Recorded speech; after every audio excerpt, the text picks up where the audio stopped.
Tom Trento, director of the United West, and we have a good one for you today. Here's my question. What is a mosque?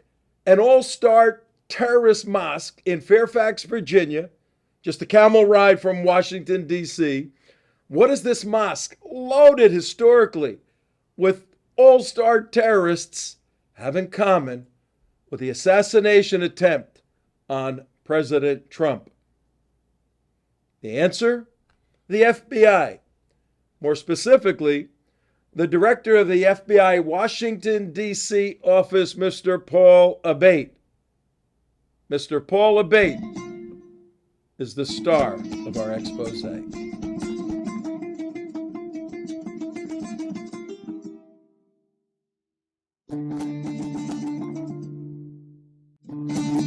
The founders of Dar al-Hijrah were a group of young and middle-aged students who came to finish their studies, graduate studies mostly, and they decided that they need a place. They need a place that becomes home, far from home, and they decided to call it Dar al-Hijrah, that very old house. And it started in this 1983 with this very humble, simple group of, you can call them, some of them, young men who decided to bring a place for their family. And when the idea was about construction, Dar al-Hijrah in this old house used to have 30 people in the Friday prayer.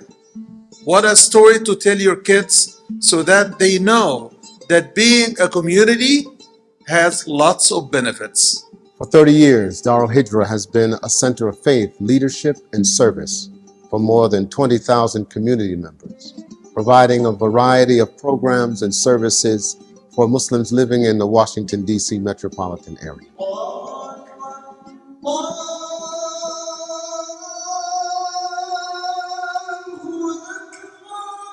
Our education department hosts empowering daily talks after prayers, weekly lectures, monthly seminars, and Qiyam al-Layl programs.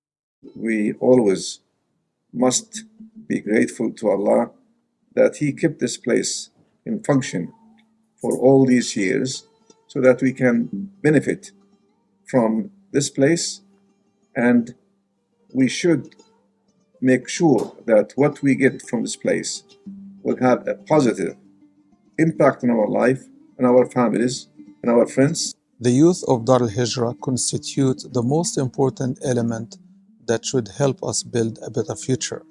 But the time to build this future is now, not tomorrow. The youth department has, mashallah, been very active, engaging, and attractive to our youth. Brothers and sisters, we are blessed at Dar al-Hijrah to have an excellent social service program. Alhamdulillah, serving so many families within our community who are on the borderline. For this place to be serving the community, and that should motivate you to be proud of being part of this community and to support Dar al-Hijrah as much as you can. Congratulations, Dar al-Hijrah. 30 years of building community and beyond. Faith, leadership, and service. These programs could not be brought to you without your continued generous support, the blessings of Allah, and your prayers.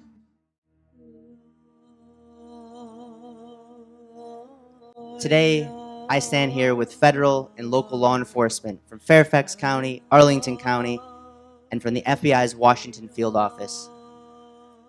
I want to introduce Mr. Paul Abate. He is soon to be Executive Assistant Director at the FBI headquarters downtown, and currently the Director in charge at the FBI Washington Field Office. He wanted to offer a few words of support for our community. Give him a round of applause, please. Thank you, Colin, for that introduction. Good afternoon, everyone. And I want to say, first and foremost, it's an honor and a privilege to be invited and to join you here today.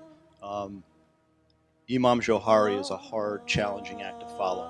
Wow. I get more than 3 minutes, right? Yeah, I guess so.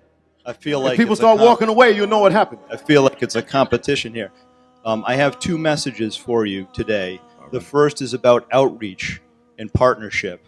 I cannot tell you how grateful we are, Imam, for the partnership that we share with you for many years here.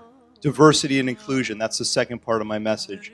Again, we've really lifted up, we've increased the outreach that we are doing from our office alongside our partners in law enforcement. And this relationship is a reflection of that. We're doing a lot of hiring in the FBI now, and we need you.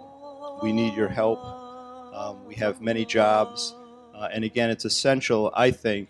We have a long way to go in terms of diversifying our workforce and our employees, but the only way that we can best serve everyone is to reflect the communities that we serve, and we need your help in that regard. So I reach out to all of you for that as well. I'm going to interrupt you, so give you some more time. Let me tell you something that happened. I don't know if many of you remember, how long ago was it when McJunkin was there? That was about 3-4 years. 3-4 years ago, I had dinner with the head of the Washington field office, and a few days later, I got a call from Abigail, I got a call from the Washington Post, asking me, did I hear what happened? I said, what? They said there's a guy who was on his way to blow up the Capitol, and he had weapons, and he's supposed to be a Muslim. I said, no, I don't know anything about it. He said, where are you? I said, I'm in the Capitol. Then I got a call from the director of the FBI saying, Imam, we arrested a guy. He prayed Fajr. He prayed Fajr at Dar Hijrah that morning. And they arrested him later on his way with the vest and the thing on his way to the Capitol. The chief said, guess what, Imam? He was not being taught that in your masjid. We know that. I said, well, Chief, I would appreciate it if in the press conference you would say that, right? He said, I'll be glad to say in the press conference that this guy that we caught was not a part of the Dar Hijrah community. That's huge. How did it happen? Because of the relationship we had. Can you imagine if the director had said, we caught a guy, he prayed Fajr at Dar Hijrah, and we caught him on his way to blow up the Capitol, and he didn't say anything else? What do you think it would be like living here? He said, Imam, I know you, I know this community, and that guy, he wasn't radicalized by you. That's the power of our relationship. You can give him a hand.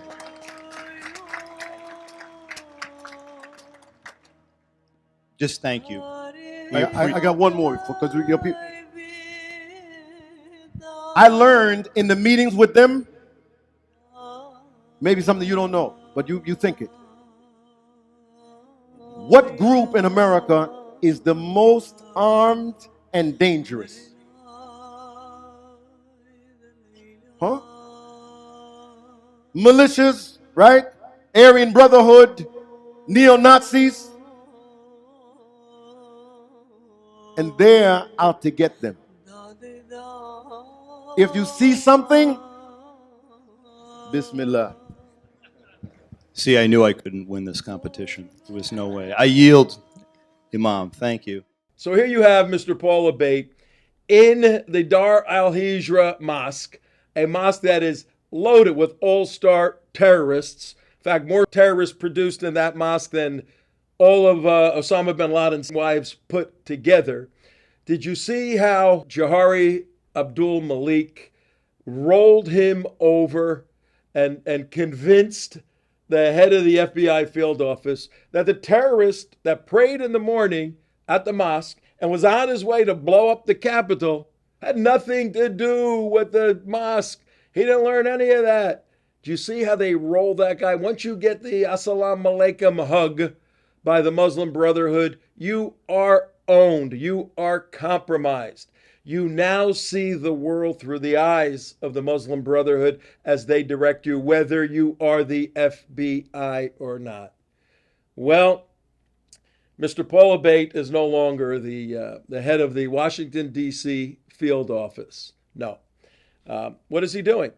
Has he converted to Islam like former head of the CIA, John Brennan? I don't think so. Is he working at the mosque now with these Muslim brothers?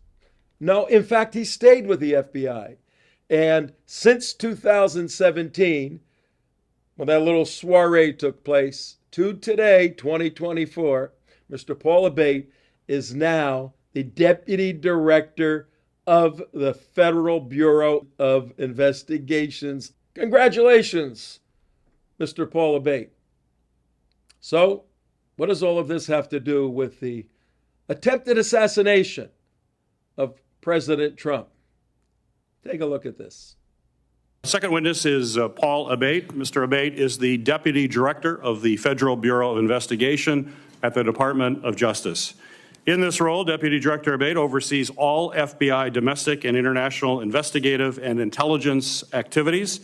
Prior to his appointment as Deputy Director, he has had a distinguished 3 decades within the FBI leading counterterrorism efforts, and most recently as the Associate Deputy Director of the FBI, where he's responsible for the management of all FBI personnel, budget, administration, as well as infrastructure. Deputy Director Abate, you said this was an assassination attempt and domestic terrorism.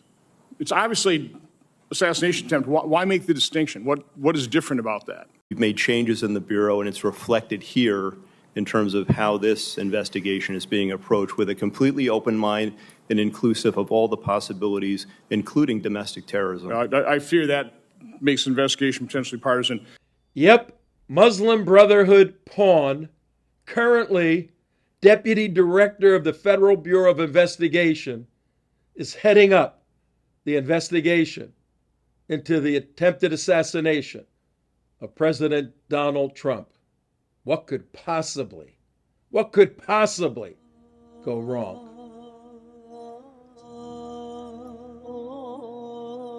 See, I knew I couldn't win this competition. There was no way. I yield, Imam. Thank you.